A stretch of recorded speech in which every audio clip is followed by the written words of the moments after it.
Je tiens pour cela, cher Didier, à te remercier pour ta disponibilité, ton soutien exprimé à notre égard, soutien sans faille, il faut le dire. Je salue aussi le travail remarquable mené par les deux directeurs généraux, nos deux directeurs généraux de service et leurs équipes, ayant permis cet aboutissement. Il s'agit là, Monsieur le Président, d'une première pierre appelant d'autres, tant les opportunités de travailler ensemble sont multiples. Je pense notamment à la coopération régionale qui vient de connaître une nouvelle dynamique avec la mise en place de la plateforme commune France de l'océan Indien. Un outil au service de nos collectivités où Réunionnais et Mahorais pourront se concentrer, pourront se concerter et développer des actions communes ou complémentaires au bénéfice de nos populations et de nos économies respectives. À cet effet, je propose, cher Didier, qu'on étudie ensemble, en appui à cette plateforme de coopération, la faisabilité d'une mutualisation de nos moyens projetés dans les pays de la zone afin de permettre une meilleure collaboration entre nos équipes respectives. Dans cette perspective, cette première convention pourra déboucher sur une nouvelle définissant notre approche commune en matière de coopération régionale. Franchement, entre la Réunion et Mayotte, je dis pour les élus qui n'étaient pas présents ce matin à notre rencontre, c'est nouveau. Enfin, on n'avait jamais vu au cours de ces dernières années Mayotte aussi présente à la Réunion. Et il y a quelques mois, le président Didier, on n'avait jamais vu autant de monde de la Réunion à Mayotte. Et ça, c'est nouveau, c'est important. J'ai eu l'occasion de dire ce matin, c'est la France de l'océan Indien. C'est à la fois l'unité de la France dans l'océan Indien, c'est ça que ça signifie, mais c'est aussi la diversité de la France dans l'océan Indien. Et c'est pas simplement s'auto-féliciter tous de ces rencontres, c'est que ça doit aussi donner plus d'efficacité aux politiques que nous sommes chargés collectivement de mettre en œuvre. Et ce matin, la signature de la plateforme, elle est tout à fait dans ce sens. Que c'est comment afficher une position commune entre des collectivités dans leur diversité et l'État dans cette politique de coopération régionale. Et ça c'est une force supplémentaire pour nous tous. Aujourd'hui, cet après-midi plus exactement, parce que les manifestations se suivent dans le même sens, c'est travailler aussi ensemble, et les collectivités, il est important que Mayotte puisse bénéficier d'un appui de ceux qui sont passés avant et de ceux qui ont accumulé l'expérience dans la gestion des fonds communautaires. C'est bien le cas, parce que la Réunion a déjà à son actif plusieurs programmations de fonds communautaires, mais Mayotte, nous en sommes à la première, sur des fonds qui sont actuellement gérés par l'État. Et cette demande du Conseil départemental de Mayotte se situe dans le cadre d'une réflexion qui est lancée, c'est-à-dire une mission qui est actuellement à Mayotte pour réfléchir et apporter un appui au Conseil départemental pour savoir comment les compétences du Conseil départemental vont évoluer, tout en gardant ce socle du Conseil départemental, bien sûr, vont évoluer dans les prochains mois, dans les prochaines années, parce que c'est ça la question. On est sur des perspectives 2019-2020 en la matière. Et la Réunion, je peux en témoigner pour le coup, a une expérience forte en matière justement de gestion des fonds communautaires. Si le Conseil régional et le Conseil départemental aussi ont repris une partie de la gestion, cela s'est fait aussi au travers de cet outil qui est l'Agile, que vous avez salué, Monsieur le Président, qui est un très bel outil qui a permis de coordonner les actions des uns et des autres. Je crois que c'est ça surtout qui est important aussi, c'est cette coordination. Et cet appui qui peut être apporté au Conseil départemental de Mayotte, qui en l'espace de quelques années a franchi je dirais, toute une série d'évolutions qui, dans d'autres territoires, ont pris parfois plusieurs décennies. Et il y a cette accélération qu'il faut faire, et les appuis viennent de tous les côtés sont nécessaires pour cela. Donc je ne peux que saluer cette coopération, qui va être une coopération exemplaire entre vous-même donc, et Mayotte. Ça ne peut qu'enrichir l'expérience du conseil départemental de Mayotte, surtout à l'échéance d'une prochaine programmation qui va s'amplifier. Je ne sais pas si ça s'amplifiera pour la Réunion, je ne vais pas tirer des plans sur la comète, mais en tout cas pour Mayotte, ça devrait s'amplifier compte tenu aussi de l'ampleur des retards du territoire par rapport à la référence de la moyenne nationale, si celle-ci a un sens en la matière. Mais en tout cas, territoire qui est très en retard par rapport aux autres territoires ultramarins et bien sûr par rapport au territoire de l'Hexagone. Donc, bravo pour le travail qui a été fait, et sachez que l'État aussi sera présent, bien sûr, à côté de vous dans ces différentes démarches.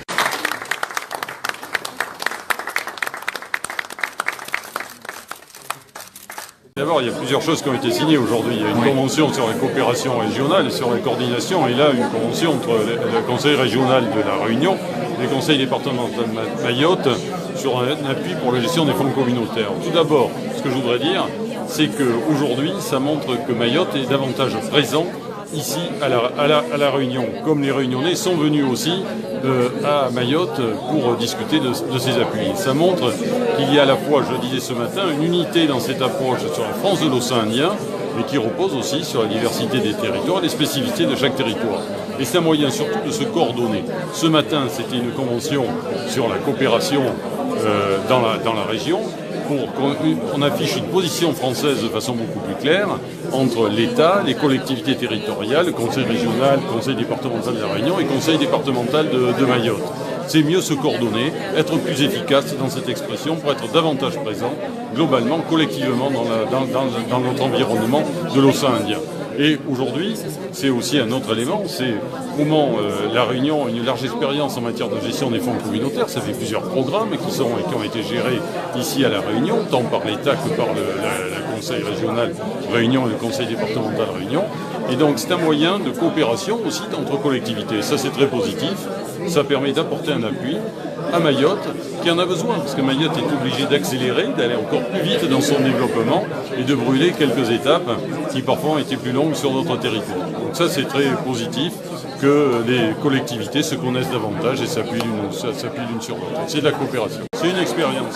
Bien sûr, les enveloppes sont étanches. Chaque territoire reçoit en fonction de ses caractéristiques, reçoit des fonds communautaires qui sont gérés au niveau de chaque territoire dans un cadre national. Dans le cadre du plan qui avait été affiché pour Mayotte et des mesures de l'État pour Mayotte, il y avait une expertise qui devait être menée pour déterminer les travaux nécessaires pour améliorer la desserte aérienne de Mayotte.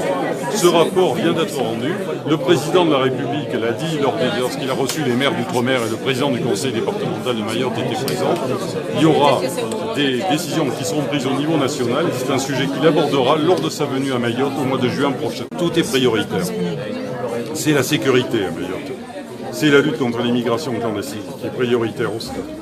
C'est le développement des équipements publics, scolaires, l'eau potable, l'assainissement, la santé, le logement, les routes, tout est prioritaire. Il faut que nous accélérions collectivement, État, collectivités territoriales, pour améliorer ces services auprès des Mahorais, l'ensemble des Mahoraises et des Mahorais, tout en assurant la sécurité du territoire.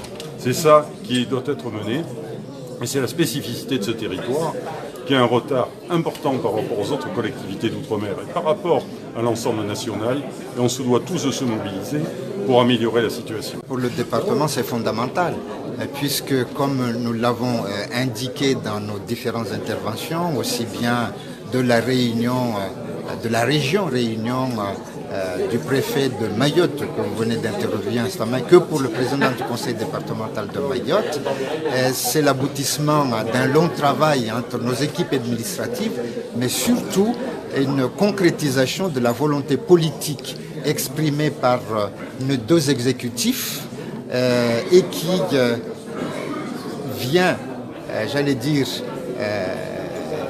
donner une impulsion à notre volonté de devenir autorité de gestion des fonds structurels européens pour la période post-2020 et que nous souhaitons à cette occasion tirer profit de l'expérience déjà acquise et fortement consolidée de l'expérience de la région Réunion, et que par ailleurs aussi vient en surcroît en quelque sorte le fait qu'à la fin de cette année 2019, au début de l'année 2020, nous allons pouvoir exercer la présidence de la conférence des régions ultrapériphériques de l'Union européenne. Donc ces deux événements conjugués, volonté d'être autorité de gestion pour la période post-2020 d'une part, assumer la présidence de la conférence des présidents des RUP à l'horizon de fin 2019, début 2020, nous encourage, n'est-ce pas, à concrétiser ce que nous venons de faire aujourd'hui, la signature d'une convention de partenariat entre la région Réunion et le conseil départemental de Mayotte. Et comme on l'a indiqué, c'est une étape qui en appellera d'autres. Nous sommes mis d'accord sur la question de la formation professionnelle et de l'insertion de nos jeunes, singulièrement celle de la communauté mahoraise ici à La Réunion, qui est, comme vous le savez, nombreuse. On a des étudiants, on a des élèves, mais on a aussi des jeunes qui sont en situation de décrochage scolaire. Et nous souhaitons que cela puisse être, comment dirais-je, à la faveur d'une formation professionnelle qualifiante, n'est-ce pas, s'insérer dans la société réunionnaise de manière harmonieuse. D'abord, nous sommes effectivement très heureux et très honorés que le conseil départemental de Mayotte ait choisi de renforcer finalement ce travail en commun entre le conseil départemental de Mayotte et la région Réunion sur un sujet qui est un sujet que nous connaissons bien, qui est celui de la gestion des fonds européens et pour lesquels depuis plusieurs années donc la région Réunion est autorité de gestion pour les grands chantiers réunionnais. Donc c'est l'expérience qui a été acquise et accumulée par les services de la région, par les experts donc qui travaillent ici chez nous, qui aujourd'hui donc pourraient être utilement mis à disposition finalement de nos amis de Mayotte pour leur permettre de franchir les étapes beaucoup plus facilement, puisqu'ils auront aussi la responsabilité de la gestion de ces fonds européens à partir de 2020-2021, donc sur la prochaine période. C'est un premier élément. Le second qui est lié à tout cela, c'est finalement aussi de renforcer les actions de coopération entre Mayotte et la Réunion, puisque nous sommes l'un et l'autre donc des départements, des territoires français, et que nous avons ensemble la responsabilité finalement de faire rayonner donc cette vision et cette ambition et ces valeurs que nous portons pour nos populations dans l'espace indien-océanique. Donc si nous le faisons ensemble, nous avons plus de chances effectivement d'être entendus, d'être écoutés, d'être entendus. Et donc c'est aussi cette ambition que nous avons aujourd'hui avec le président du conseil départemental, c'est de renouer finalement nos forces pour pouvoir être davantage acteurs de la zone de l'océan Indien. Ça a toujours été le cas. La région Réunion a toujours su mobiliser la totalité des fonds européens qui étaient mis à sa disposition, notamment les fonds FEDER, donc qui servent encore une fois donc aux grands chantiers réunionnais. Et donc oui, c'est donc une vraie expérience que nous avons acquise et une volonté qui est celle effectivement d'utiliser donc au maximum, d'optimiser au maximum les fonds européens. Vous l'avez souligné, la Cour des comptes, la Chambre régionale des comptes en début d'année, donc a marqué effectivement un vrai satisfecit par rapport à la gestion de ces fonds européens. Et moi, je voudrais vraiment saluer donc l'ensemble des services et en particulier le service de l'Agile, donc qui est une structure de coordination qui a été créée dès le départ et qui permet de faire en sorte qu'il y ait une concertation entre les collectivités locales ici, avec l'État, pour pouvoir être sûr que nous sommes sur le bon rail et que les grands chantiers, les grands projets que nous portons soient effectivement financés comme il faut. D'abord, je crois que c'est aux Mahorais qu'il appartient de définir les projets qu'ils souhaitent voir aboutir. Le président Armelani est extrêmement attaché aujourd'hui à ce projet d'extension donc de la piste à Mayotte, et pour permettre effectivement donc que demain il puisse y avoir évidemment d'autres compagnies qui viennent, qu'il y ait une concurrence qui soit davantage ouverte, et donc nous pouvons là aussi naturellement accompagner le président Armelani sur ce sujet, parce qu'il y a là encore ce que nous avons déjà réalisé à La Réunion, à la fois donc l'amélioration de l'aéroport de Roland-Garros, l'extension et la création d'une piste supplémentaire à Roland-Garros, mais aussi tout le travail que la région Réunion a mené ces dernières années à Pierrefonds dans le sud pour pouvoir effectivement améliorer l'accueil des passagers. Donc cette expérience peut là aussi être utilement mise à disposition sur un programme précis, concret donc de nos amis maoris.